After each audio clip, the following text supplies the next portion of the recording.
अब विरोध कौन कर रहे हैं? फेडरलिज्म का बहाना, संविधान का बहाना, लोकतंत्र का बहाना कौन दे रहा है? मैं उसका एग्जांपल देता हूं। सब कुछ रिकॉर्डेड है। संविधान सभा की पहली बैठक हुई थी 9/12/1946 को, 9 दिसंबर 1946 को। उसके 4 दिन बाद 13 दिसंबर 1946 को संविधान सभा में प्रियम्बल के ऊपर चर्चा हुई कि संविधान की प्रस्तावना क्या होगी। सबसे पहले इसी पे चर्चा हुई। जानते हैं क्यों? कि पहले लक्ष्य क्लियर हो जाए, गोल्स क्लियर हो जाए, एम्स एंड ऑब्जेक्ट्स क्लियर हो जाए, बेसिक स्ट्रक्चर क्लियर हो जाए, उसके बाद उसको अचीव करने के लिए हम आगे का संविधान बनाएंगे। तो सबसे पहले किस पे चर्चा शुरू हुई? प्रियम्बल पे। इसलिए प्रियम्बल को संविधान का गोल्स कहते हैं, एम्स एंड ऑब्जेक्ट्स कहते हैं। इसके अलावा संविधान के प्रियम्बल को संविधान का बेसिक स्ट्रक्चर भी कहते हैं। 24 जनवरी 1947 को पूरी चर्चा के बाद प्रियम्बल अडॉप्ट हो गया। 15 नवंबर 1948 को प्रोफेसर केटी शाह साहब ने एक अमेंडमेंट मूव किया और अमेंडमेंट मूव करके कहा कि संविधान के प्रियम्बल में सोशलिस्ट, सेकुलर और फेडरल शब्द जोड़ दिया जाए। पूरे दिन चर्चा हुई और पूरे दिन चर्चा करने के बाद प्रोफेसर केटी शाह साहब का जो अमेंडमेंट था उसको रिजेक्ट कर दिया गया। 3 दिसंबर 1948 को प्रोफेसर केटी शाह साहब ने फिर एक एफर्ट किया। बोला अच्छा एक काम करो, 3 शब्द नहीं जोड़ना चाहते तो नहीं जोड़ना चाहते, एक शब्द जोड़ दो, वो है सेकुलर। फिर चर्चा हुई पूरे दिन भर और दिन भर उसको पूरे प्रस्ताव को फिर रिजेक्ट कर दिया गया। 6 दिसंबर 1948 को फिर एक अमेंडमेंट आया कि ये चौथा प्रयास हो रहा है संविधान के प्रियम्बल को बदलने का।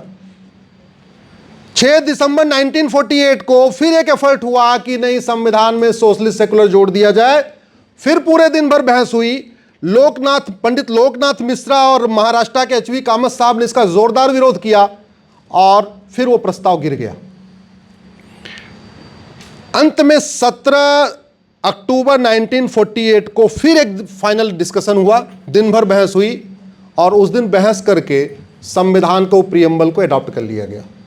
पूरी चर्चा हुई और चर्चा के बाद जो 17 दिसंबर 1949 को संविधान प्रियम्बल अडॉप्ट हुआ, वो यूनानिमस हुआ, एक स्वर से हुआ, किसी का विरोध नहीं। इवन प्रोफेसर केटी शाह साहब जो ट्राई कर रहे थे वो भी मान गए। वो डॉक्टर अंबेडकर और बाकी लोगों का आर्गुमेंट से सेटिस्फाई हो गए, कहा बस ठीक है ये होना चाहिए। और उस प्रियम्बल में न सोशलिस्ट था न सेकुलर था। एक बात मैं पहले क्लियर कर दूं क्योंकि मेरा वीडियो बहुत सारे लोगों तक जाएगा।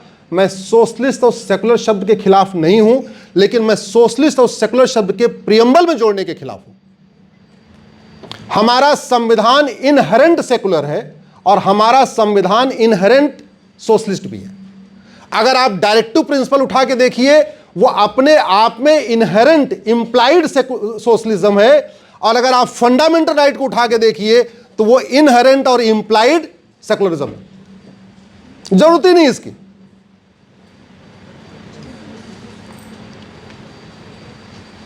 सत्ताईस फरवरी 1967 को गोलकनाथ केस का बहुत लैंडमार्क जजमेंट आया।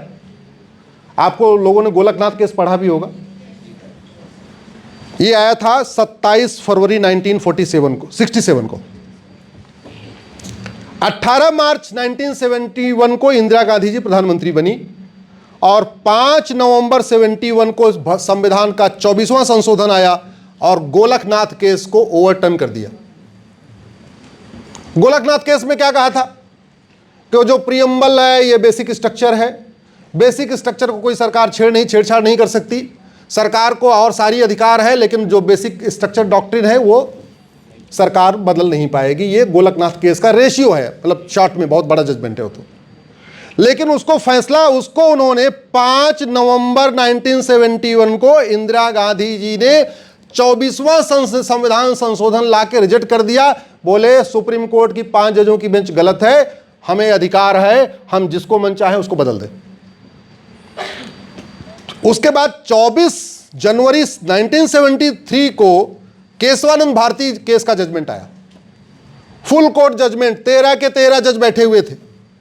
फिर उसमें बेसिक स्ट्रक्चर डॉक्ट्रिन डिस्कशन हुआ, और तब तक सेकुलर और सोशलिस्ट भारत के प्रियम्बल में नहीं था। तो यानी केशवानंद भारती केस में जिस बेसिक स्ट्रक्चर का डिस्कशन हुआ है, वो बेसिक स्ट्रक्चर है क्या? जानते हैं क्या? प्रियम्बल है। जिस केशवानंद भारती केस में बार बार डिस्कशन हो रहा है कि बेसिक स्ट्रक्चर को सरकार टच नहीं करेगी, बेसिक स्ट्रक्चर, तो बेसिक स्ट्रक्चर है क्या? वो बेसिक स्ट्रक्चर इनफैक्ट प्रियम्बल है। 12 जून 1975 को इंदिरा गांधी जी को इलाहाबाद हाई कोर्ट ने अयोग्य डिक्लेयर कर दिया। 13 जून को एसएलपी फाइल हुई सुप्रीम कोर्ट में।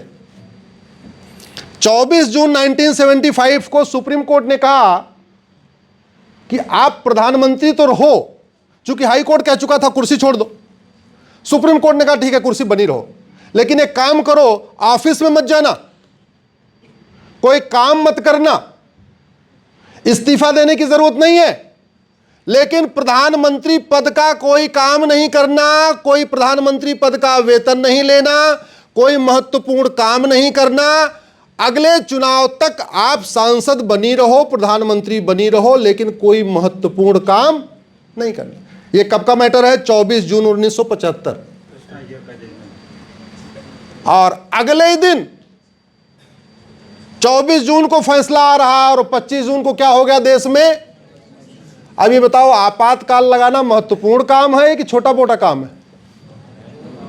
एक दिन पहले सुप्रीम कोर्ट कह रहा था कुछ नहीं करना। सुप्रीम कोर्ट ने लगभग सारी वो कंडीशन लगाई थी जो एक साल पहले केजरीवाल जी के ऊपर लगाई थी।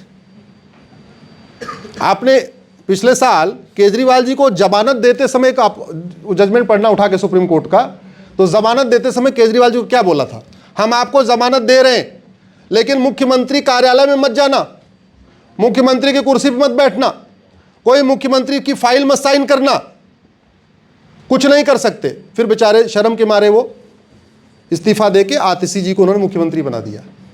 लेकिन ये कितनी ढीठ थी जिनकी आज पूजा की जाती है, आंख बंद करके की जाती है। कितनी ढीठ थी कि 24 जून को कहा, सुप्रीम कोर्ट कह रहा है कि प्रधानमंत्री कार्यालय मत जाना, साइन मत करना, कोई महत्वपूर्ण निर्णय मत लेना, कैबिनेट की बैठक नहीं बुलाना, कुछ मत बुलाना, केवल प्रधानमंत्री बनी रहो अगले चुनाव तक। और राष्ट्रपति को कह के राष्ट्रपति शासन लगवा दिया। और बात यही नहीं रुकी, जरा इसके आगे देखो। जब 25 जून को आपातकाल लग गया, आपातकाल में कोई कार्य नहीं होता। आपातकाल तब लगाया जाता है जब बहुत इमरजेंसी हो, वार की सिचुएशन हो, पूरा देश बैंकरप्ट हो चुका हो, कर्जे में डूब चुका हो, अराजकता फैल चुकी हो, या किसी देश से वार, ऐसी कंडीशन है। अगर आप देख सकते हैं कब लगाते हैं आपातकाल। वो कोई कंडीशन नहीं थी, फिर भी आपातकाल लगा। और 1/8 यानी 1 अगस्त 1975 को 38वां संविधान संशोधन किया गया। इमरजेंसी लग चुकी है, इमरजेंसी में कोई काम नहीं होना है, और 38वां संविधान संशोधन करके यह कह दिया कि कोर्ट आपातकाल की समीक्षा नहीं कर सकती। मतलब खुद ही इमरजेंसी लगाया, गलत तरीके से लगाया। पीआईएल फाइल हो चुकी थी कोर्ट में, इसलिए 38वां संविधान संशोधन किया कि कोर्ट हमारे द्वारा गलत तरीके से लगाए गए आपातकाल की समीक्षा नहीं कर सकती। यही नहीं रुकी, 10 अगस्त, 1 अगस्त को यह किया, 9 दिन बाद 10 अगस्त को 29वां संविधान संशोधन किया। और 29वें संविधान संशोधन में कह दिया कि प्रधानमंत्री पे इलेक्शन पिटीशन फाइल ही नहीं हो सकती है। जो हाई कोर्ट वाला ओरिजिनल फैसला था उसको ही पलट दिया। यही नहीं रुकी, 18 मार्च 1976 को लोकसभा का टेन्योर पूरा हो गया। ध्यान रखिए आप, इमरजेंसी लग चुकी थी, वैसे भी कोई काम नहीं करना था, लेकिन 18 मार्च को तो लोकसभा का टेन्योर भी पूरा हो गया। लोकसभा का टेन्योर कितने साल का होता है? लोकसभा को विल ऑफ द पीपल कहते हैं, राज्यसभा को विल ऑफ द पीपल नहीं कहते, क्योंकि लोग डायरेक्टली इलेक्टेड नहीं होते हैं। इसलिए लोकसभा को क्या कहते हैं? Will of the people. तो 18 मार्च को 1976 को विल ऑफ द पीपल भी खत्म हो गई, लोकसभा का टेन्योर भी खत्म हो गया। और 28 अप्रैल 76 को जस्टिस HR खन्ना ने एडीएम जबलपुर का फैसला दिया। उसके बाद फिर उन्होंने, लोकसभा नहीं है, 27 सितंबर 1976 को फिर संविधान में संशोधन करके शेड्यूल 9 चेंज कर दिया। 7 सितंबर 1976 को 41वां संविधान संशोधन कर दिया और 2 नवंबर 76 को संविधान का बेसिक स्ट्रक्चर ही बदल दिया, प्रियम्बल ही बदल दिया। विल ऑफ द पीपल कब खत्म हुई थी? मार्च में, 18 मार्च 76 को लोकसभा का टेन्योर खत्म और संविधान में संशोधन 42वां कब हो रहा है? 2 नवंबर 1976 को। और आज वो लोग कह रहे हैं कि संविधान का वायलेशन हो जाएगा, लोकतंत्र की हत्या हो जाएगी, फेडरल सिस्टम का वायलेशन हो जाएगा। वो इसलिए कह रहे हैं क्योंकि उनको पता है कि ऐसे विषय लोगों को नहीं पता। उनको पता है कि ऐसे विषय, हमने जितने बदमाशी किया है, हमने जितने अत्याचार किए हैं, हमने जितने गलत काम किए हैं, ये ज़्यादा से ज़्यादा जजों को पता है, मैक्सिमम वकीलों को पता है और लॉ कॉलेज के प्रोफेसर्स को पता है और लॉ कॉलेज के स्टूडेंट को पता है। उनको पता है ये बहुत कम है, पूरी संख्या में देश भर में कितने होंगे? 10 लाख 20 लाख लोग होंगे, इससे ज़्यादा लोगों को पता ही नहीं है।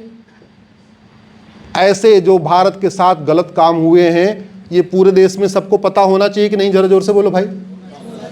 लेकिन बताएगा कौन? कैसे बताओगे? फेसबुक पे 5000 फ्रेंड बनाओ, वहां लिखो, लिखने में टाइम नहीं है तो मेरा वीडियो पहुंच जाए, उस वीडियो को शेयर कर देना, बैठे बैठे देख लेंगे और एक्सप्लेन हो जाएगा। हम हर जगह जा नहीं सकते, आप हर जगह पहुंच नहीं सकते, तो कम से कम इतना काम करो राष्ट्रहित में, देश हित में, समाज हित में कि 5-5 हजार फेसबुक फ्रेंड बनाओ और फ्रेंड बना के इसको एक्सप्लेन करो। इसलिए मैं कहता हूं 1 नेशन 1 इलेक्शन होना चाहिए, देश का बहुत फायदा होगा। लेकिन उसके साथ ही साथ आज की डेट में जो गुंडे बदमाश सांसद विधायक बन रहे हैं, इन पे भी रोक लगनी चाहिए। वो तभी हो सकता है जब 1951 का ये जो 75 साल पुराना रिप्रेजेंटेशन ऑफ पीपल एक्ट बदला जाए, तभी बदलाव आएगा। मैं धन्यवाद दूंगा सरकार को। मैं पिछले कई वर्षों से 1950 से पहले बने कानूनों को जलाया करता था। जब मैंने यात्रा शुरू किया तो मैं होली के दिन जलाता था इनको और 8 अगस्त को जलाया करता था। एक बार मैं जेल भी जा चुका हूं, शायद कुछ लोगों को पता ही होगा। मैंने जंतर मंतर पे जला दिया था तो फिर FIR भी हो गया था कानून जलाने को लेके। पहले अकेले जलाते थे, फिर 1 से 2 हुए, 2 से 4 हुए, 4 से 5 हुए, 5 से 8 हुए। और पाठक जी, परिणाम यह है पिछले 10 साल में 1500 अंग्रेजी कानून खत्म हो चुके हैं। जिन कानूनों को मैं जलाया करता था, जिन कानूनों के लिए मैं जलाने के लिए मैं जेल में गया था, 1 दिन के लिए तिहाड़ में गया था, उसमें से 1500 कानून खत्म हो गए हैं। लेकिन 222 कानून अभी बाकी हैं। मैं आशा करता हूं कि 222 कानून भी बहुत जल्दी खत्म हो जाएंगे। संविधान लागू होने के बाद भी 50 संविधान विरोधी कानून बनाए गए हैं। उनको भी मैंने एक एक करके सुप्रीम कोर्ट में चैलेंज किया है। देश में चर्चा भी हो रही बहुत सारे कानूनों पे, अब बताऊंगा, लंबा विषय हो जाएगा, लेकिन हाँ, उन पे भी चर्चा शुरू हो चुकी है। मेरा मानना है इस देश को बचाना है तो प्रत्येक कानून की समीक्षा होनी चाहिए। हम लॉ कमीशन जो हमारे देश में चल रहा है, हमने किससे लिया जानते हैं? अंग्रेजों से लिया। अंग्रेजों ने लॉ कमीशन इसलिए बनाया था, 1857 में मंगल पांडे जी ने क्रांति किया, तो उन्होंने क्रांति कर दिया, तो उन्होंने सोचा क्या करें, अब क्रांति तो हो गई, देश में फैल चुकी है। बोले काम करो, लॉ कमीशन बनाओ, मैकाले को इसका चेयरमैन बनाओ। मैकाले बहुत समझदार आदमी है, ये कानून बनाएगा और कानून बना के अंग्रेजों को गुलाम बनाएंगे, तो भारतीयों को गुलाम बनाएंगे। फिर 1860 का IPC आया, फिर 1861 का पुलिस एक्ट आया, फिर 1872 का एविडेंस एक्ट आया, फिर लैंड एक्विजिशन एक्ट आया, फिर 1894 में लैंड एक्विजिशन एक्ट आके पूरे देश में उन्होंने जमीन कब्जा करना शुरू कर दिया। पूरे देश में जितनी सिविल लाइन बनी है वो 1894 वाले कानून से बनी है। यहाँ भी सिविल लाइन होगी ना आपके यहाँ भी? हाँ, बड़े प्लान्ड वे में। मतलब जो काम मुगलों ने तलवार के दम पे किया था, वो सारे काम अंग्रेजों ने कानून बना के किए। जितने काम मुगलों ने तलवार के दम पे किया, लूटा तोड़ा। भाई उन्होंने तलवार के दम पे मंदिर तोड़ा था, अंग्रेजों ने कानून बना के मंदिर को अपने कब्जे में ले लिया। काम सारे किए उन्होंने। जमीन कब्जा किया, जमीनों को निजामों को दिया, नंबरदारों को दिया, जागीरदारों को दिया, जमींदारों को दिया। इन्होंने क्या किया, 1894 में लैंड एक्विजिशन एक्ट बनाया, सिविल लाइन बनाई, कहते थे हम तो यहाँ पे कलेक्टर का ऑफिस बनाएंगे, कप्तान का ऑफिस बनाएंगे। उनका मकसद कुछ और था, उनको जमीन किसी और को देनी थी, और 99 साल की लीज पे सारी जमीनें बांट दिया उन्होंने जिनको जिनको देना था। एक भी घटिया कानून छूटा तो सुरक्षा चक्र टूटा। पहले पोलियो का एक ऐड आता था ना, एक भी बच्चा छूटा तो सुरक्षा चक्र टूटा। मेरा कहना है कि एक भी अंग्रेजी कानून छूटा तो सुरक्षा चक्र टूटा। ये 1950-51 वाला जो कानून है ये अंग्रेज़ों का ही कॉपी पेस्ट है, ये हमने नहीं बनाया है। ये कानून ख़त्म होना चाहिए। एक नई भारतीय विधायिका संहिता, एक नई भारतीय चुनाव संहिता लागू होनी चाहिए। अच्छे लोग संसद में आएंगे, अच्छे लोग विधानसभा में आएंगे, पाठक जी जैसे लोग आएंगे, राष्ट्रहित के विषय को उठाएंगे, जो अच्छी अच्छी चीज़ें उनको संसद विधानसभा में चर्चा करेंगे तो कानून बदलेगा, कानून बदलेगा तो व्यवस्था बदलेगी, व्यवस्था बदलेगी तो सोच बदलेगी। मैं इस बात से सहमत नहीं हूं कि पहले समाज बदलेगा फिर व्यवस्था, ना, उसमें बहुत टाइम लगता है। कानून बदलो, व्यवस्था बदलेगी, व्यवस्था बदलो, सोच बदलेगी, और यह काम बहुत रैपिडली होता है। समाज को बदलना बहुत मुश्किल होता है। आप लोगों ने इतनी देर सुना, बहुत बहुत धन्यवाद। आपने बुलाया सर, आपको बहुत बहुत आभार, बहुत बहुत धन्यवाद, बहुत बहुत आभार।